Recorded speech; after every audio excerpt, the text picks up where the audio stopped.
Salam alaikum. Bonjour à tous et à toutes, Azulfillah. Dans cette vidéo, nous allons ici, Inch'Allah, de traiter la suite du thème du développement économique. Pour ce faire, comme je l'ai signalé dans la première vidéo, dans le cadre de cette deuxième section, cette présente vidéo sera consacrée spécialement à l'étude des relations entre la croissance économique et le développement, c'est-à-dire la mise en relation de ces deux grands thèmes. Puis, donc, on va attaquer les stratégies de développement et on va revenir sur les théories de développement pour expliquer certes donc les raisons et les causes de ce développement. Alors, concernant ce point des relations entre la croissance et le développement, en fait, la croissance et le développement, la première des choses, sont interdépendants. Deux concepts sont interdépendants. L'intersection, il existe enfin des effets à double sens, aussi bien donc de sens de la croissance vers le développement, mais également de développement vers la croissance économique. Ainsi, donc, la problématique centrale que nous allons essayer de traiter dans cette partie, dans cette vidéo, ou bien à laquelle nous allons essayer d'apporter quelques éléments de réponse, c'est que la croissance, c'est vrai, donc c'est une condition préalable au développement, alors qu'un certain seuil de développement est nécessaire pour amorcer un véritable décollage économique. Autrement, la relation elle est interdépendante dans la mesure où la croissance conditionne le développement. Sans croissance, donc c'est difficile de réaliser un développement. Cependant, un minimum, je dis bien, donc un minimum de développement est nécessaire pour amorcer donc une véritable croissance économique. Comment? Donc commençons par le premier point. La croissance est un préalable au développement. Donc dans la mesure où, pourquoi donc c'est un préalable? Parce que l'augmentation du PIB et de la richesse distribuée, donc la moyenne au moyen, donc le PIB par habitant, entraîne produit plusieurs effets. D'abord, la première des choses, le premier effet direct donc de la richesse ou bien de la croissance économique, c'est la réduction de la pauvreté. Pourquoi? Tout simplement parce que dès la croissance économique, dès l'augmentation du PIB, c'est-à-dire dès l'augmentation de la production. Or, donc, la production signifie, en tant que fonction, signifie quoi? La combinaison des facteurs de production pour réaliser un produit ou un service. Parmi essentiellement donc, ces facteurs de production, on trouve le travail. Et lorsque on augmente la production, on augmente également la création des emplois. Lorsqu'on crée des emplois, donc on crée quand même des sources et de revenus à un certain nombre de personnes. Au moment où la production augmente, au fur et à mesure que la production augmente, également les emplois augmentent et les revenus distribués augmentent, ce qui permet en moyenne de réduire la pauvreté. Deuxième élément, également parce que c'est une source de revenus, donc il constitue une épargne favorable à l'investissement des entreprises. L'augmentation des revenus suppose donc la constitution d'une épargne.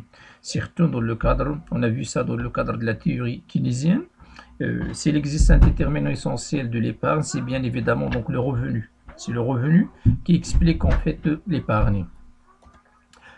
Troisième effet, c'est que la création, donc l'augmentation du PIB, c'est-à-dire de la croissance économique, peut être également donc peut être appréhendée dans le sens où cette augmentation crée davantage de recettes fiscales pour l'État, c'est-à-dire donc il augmente les recettes budgétaires de l'État, ce qui bien évidemment donc autorise les investissements publics, certes dans l'infrastructure et surtout dans les secteurs donc dits sociaux, l'enseignement, la santé donc et l'infrastructure de manière générale.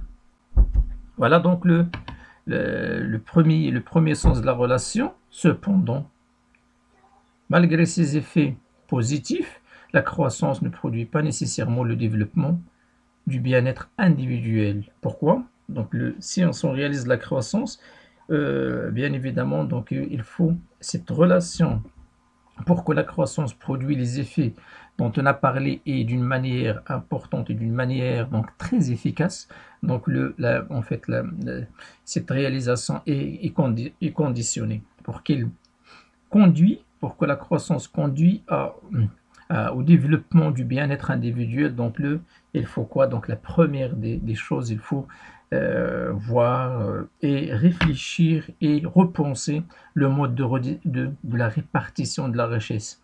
C'est-à-dire donc il faut que la répartition de la richesse soit juste, soit relativement et équitable.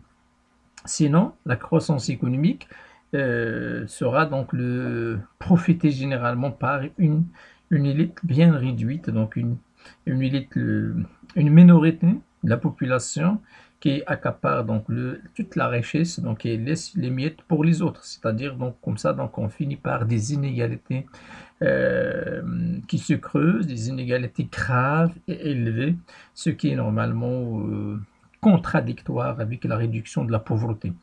Donc, la croissance, par exemple, aux États-Unis d'Amérique, ça s'accompagne d'une augmentation des inégalités de revenus.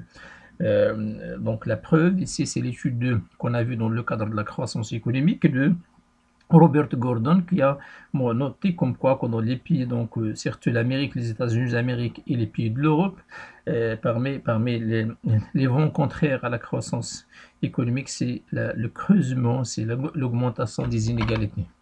Deuxième condition, également, il faut que la croissance ne se réalise pas au détriment de le facteur travail, c'est-à-dire donc l'intensité du travail, l'intensité du travail donc dégrade le bien-être individuel, malgré qu'il permet d'avoir donc des ressources, des revenus en augmentation, mais malheureusement donc il est accompagné par l'augmentation du stress au travail. Et bien évidemment, donc on peut parler par exemple le phénomène, ça développe parfois le phénomène de suicide, ce qui montre que la croissance n'est pas toujours synonyme de développement du bien-être.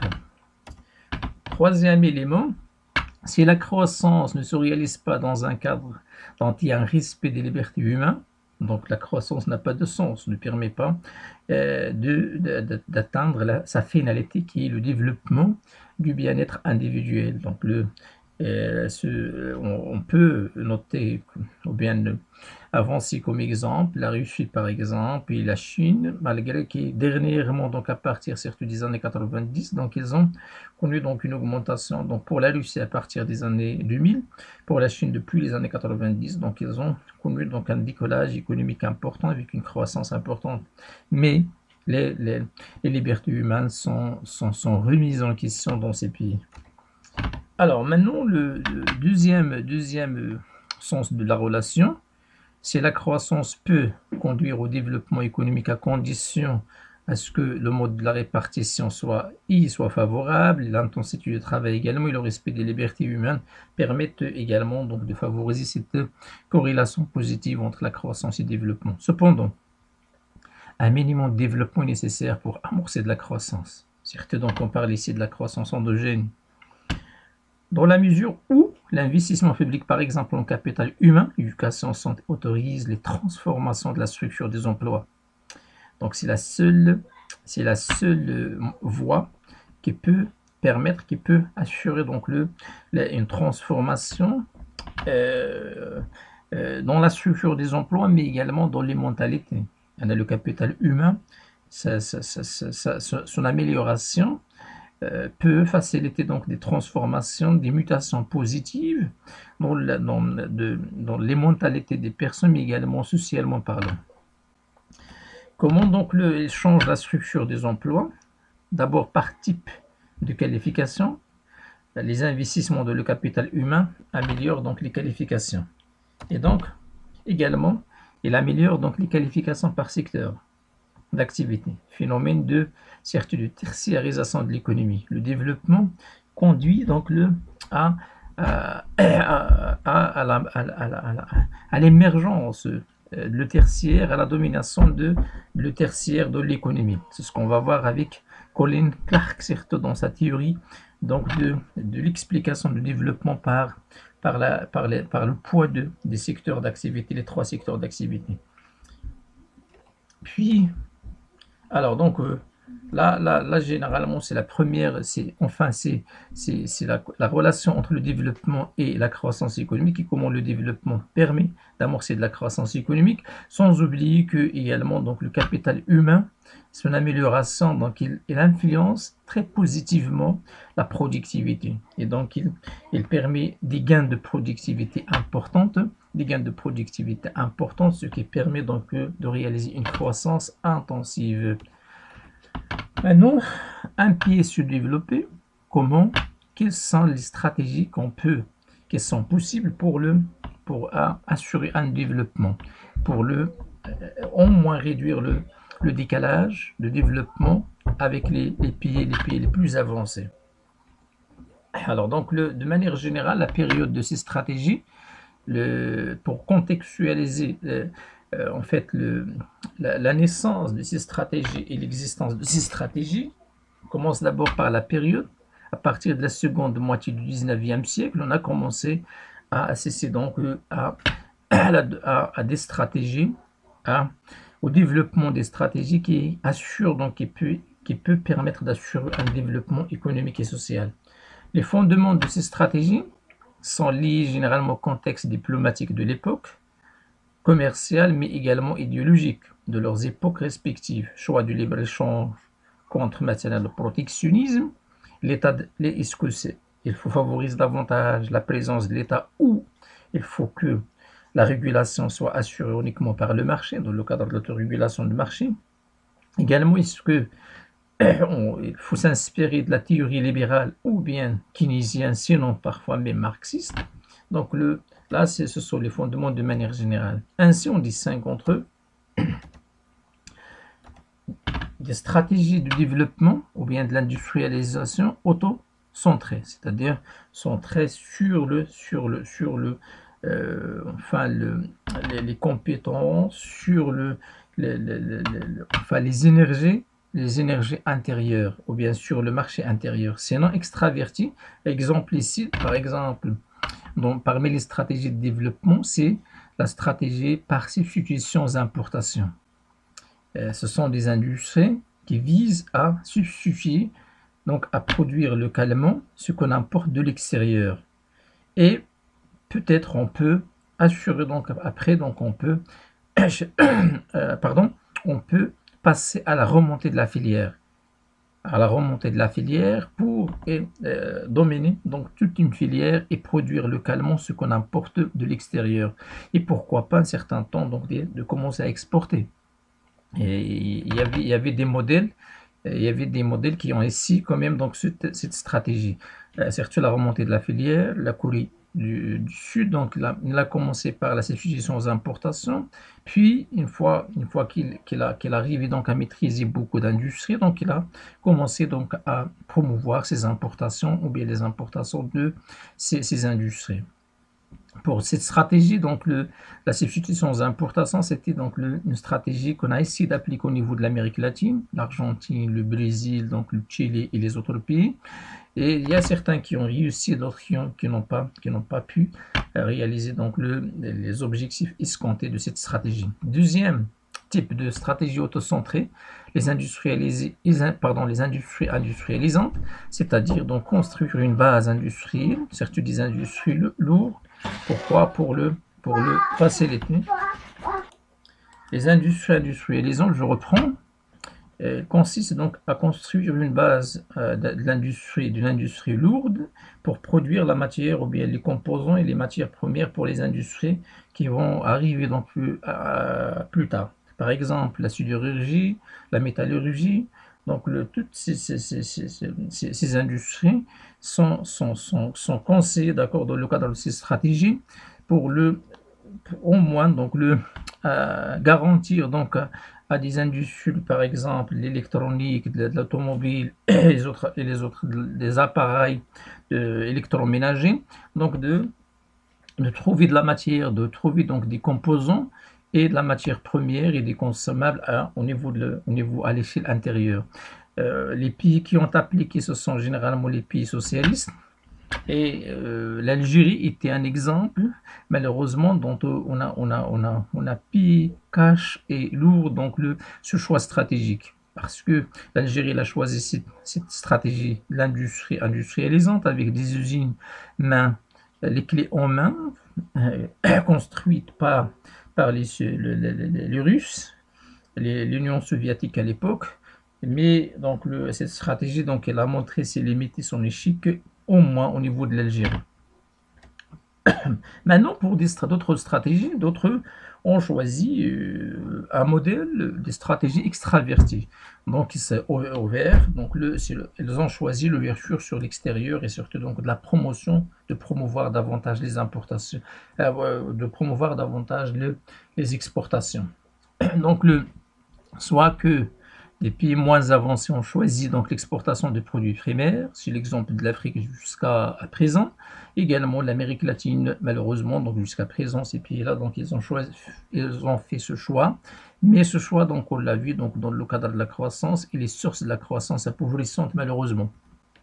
La promotion des exportations, c'est le modèle chinois par exemple, par excellence. Donc ils ont fondé leur stratégie de développement sur la promotion des exportations, avec peut-être par exemple la dévaluation de la monnaie pour augmenter, améliorer la compétitivité de leurs produits et de faire donc des exportations un levier essentiel et un moteur essentiel de la croissance économique.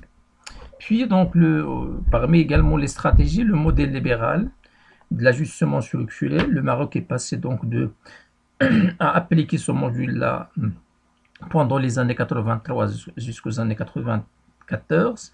Et donc, ce sont des directives ou bien des dictines ou bien parfois des obligations de l'FMI contrepartie, l'octroi des crédits et qui insiste sur quoi? Qui repose sur une libéralisation de l'économie. Enfin, les conséquences de le pass appliqué au Maroc pendant la période des années 80 jusqu'à la fin de 94, c'est de réduire les investissements dans les secteurs sociaux et de renforcer la privatisation et le retrait de l'état de l'économie et la libéralisation de l'économie de manière générale. Puis il y a un nouveau paradigme de développement, c'est le développement durable. Donc d'un nouveau paradigme dont on insiste par exemple sur le rôle des institutions, avec donc considérant par exemple voilà, avec une bonne gouvernance comme étant un levier, d'accord, donc une voie qui peut assurer donc le développement et qui peut faciliter le développement. Sinon, le développement des libertés, avec donc une démocratie, une action démocratique sérieuse, avec la promotion donc, de la démocratie à l'échelle de l'État central, les collectivités et tout. Donc ça permet également d'assurer un développement. Sinon, maintenant, donc, on parle de développement durable comme étant un nouveau paradigme qui peut assurer donc, le développement économique et social de manière générale. Voilà donc d'une manière très, très concise les stratégies, les principales stratégies qui permettent d'assurer le développement économique. Maintenant, on va revenir sur une question. On aurait normalement commencé par ce dernier point, qui est les théories de développement. Mais d'habitude, dans chaque leçon,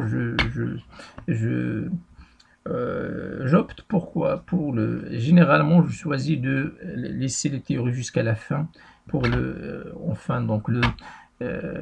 voilà, donc donner donc un caractère théorique donc à des éléments, une explication théorique à tout ce qu'on a traité dans le cadre des généralités. Alors, donc pour les théories de développement, de manière générale, toutes les tentatives qui ont traité cette question, toutes les théories qui ont traité cette question de développement, bien ce thème de développement, ont essayé donc d'expliquer le sous-développement. Pourquoi certains pays sont en sous-développement alors que d'autres ont pu atteindre un stade de développement avancé. Autrement, par quoi peut-on expliquer spécialement le sous-développement? On va commencer par la théorie de Rostov, qui considère le développement comme étant le sous-développement comme étant un retard de développement, c'est-à-dire donc fatalement donc on peut arriver le développement, c'est une question de temps. C'est une question de temps. Avec le temps, donc on peut, tous les pays qui sont aujourd'hui moins avancés ou bien on se en sous-développement, bien en voie de développement, peut accéder donc à un certain, dans le futur, donc au développement. Donc ce développement est un retard de développement en fait. Comment?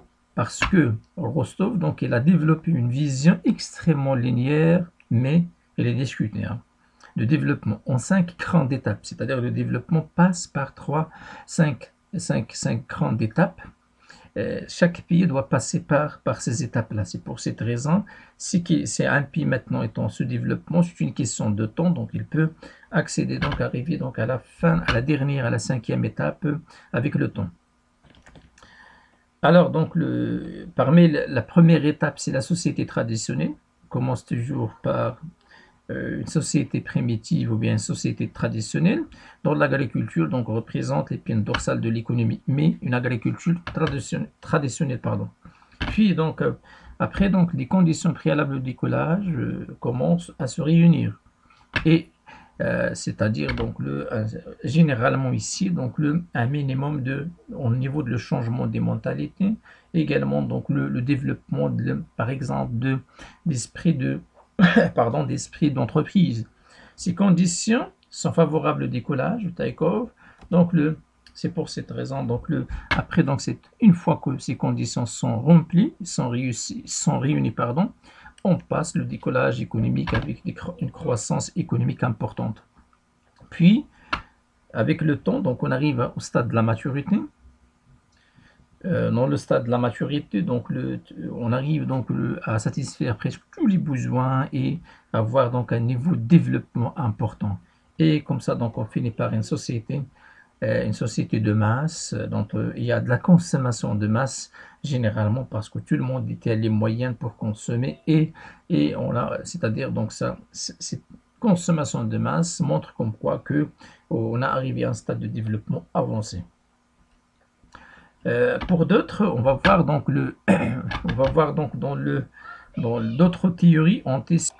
Parmi ces théories, par exemple, pour lui, c'est donc s'il y a un sous-développement, c'est à cause d'un dualisme entre des secteurs qui sont capitalistes, qui sont modernes, avec des secteurs d'activité qui sont traditionnels. Ce dualisme, donc le produit des effets pervers et surtout le secteur traditionnel neutralise l'effet du secteur moderne capitaliste. Donc ce dualisme, s'il existe à l'intérieur d'un territoire, donc il est la cause principale de ce développement. C'est pour cette raison, donc on n'arrive pas à réaliser suffisamment de la richesse, à créer suffisamment de la richesse et à la répartir afin d'améliorer le développement. Pour Hariri, donc Emmanuel, pour lui, donc s'il existe un sous-développement, c'est à cause d'un échange inégal au niveau de le commerce international. Les pays, lorsqu'on participe, qui ont choisi donc de participer au commerce international, peut-être ils sont victimes d'un échange inégal. C'est-à-dire tous les pays qui ont choisi donc de se spécialiser dans la production de la matière première, des biens bruts, donc de la matière brute. Donc généralement, donc ils sont victimes de la dégradation des termes d'échange et donc d'une croissance appauvrissante qui entrave toute tentative d'arriver donc de réaliser un développement. Puis pour Samir Amin, l'Égyptien socialiste, donc il insiste sur quoi? Sur la question de la dépendance. S'il existe un sous-développement, c'est parce que les pays, enfin les pays au niveau de l'au-centre et la périphérie, les pays de l'au-centre imposent, dictent leur logique et profitent beaucoup des pays de la périphérie. C'est pour cette raison la périphérie, les pays qui sont moins avancés et en développement, enfin doivent rester toujours dans le sous-développement. Pourquoi? Parce qu'ils sont exploités par les pays au centre. Donc c'est l'exemple des anciennes colonies, par exemple de la France au niveau de l'Afrique. Cette dépendance de la France, donc ces pays-là, donc spécialisés dans des productions qui sont destinées au marché français avec une valeur ajoutée faible et avec une contrepartie qui est faible par rapport à ce qu'elles importent de la France. Mais également l'exploitation des richesses nationales sont malheureusement ne sont pas faites d'une manière rationnelle et d'une manière au moins qui est durable, soi-disant. Donc, ils sont exploités par peut-être les multinationales françaises, avec donc une contrepartie qui est dérisoire et faible. D'autres, surtout le Bhagwati, donc il explique que c'est presque le même raisonnement qu'Hariri et donc Emmanuel. Il explique le sous-développement par une croissance appauvrissante. Les pays qui sont spécialisés dans les produits qui produisent et exportent les biens les biens avec une faible valeur ajoutée sont victimes de quoi? De la dégradation des termes de change également. Donc, ils réalisent une croissance appauvrissante qui empêche un développement. Pour Gleijer, il insiste sur la rente, le développement de l'économie rentière au niveau d'un pays, donc comme étant la cause principale de ce développement. Des pays, il y a certains États, malheureusement, qui encouragent la rente et qui développent une économie de la rente au détriment de quoi? D'une économie compétitive, une économie dont on donne la chance à tout le monde de participer et une économie dynamique. Une économie rentière, elle est moins dynamique, elle est moins compétitive et au niveau de la croissance, la croissance n'est pas forte et n'est pas également durable pour réaliser donc de la richesse. Ici, on réalise la croissance, donc généralement, ce sont les rentiers qui bénéficient des fruits de cette croissance. Donc, on finit par des inégalités élevées et donc ce qui empêche tout développement.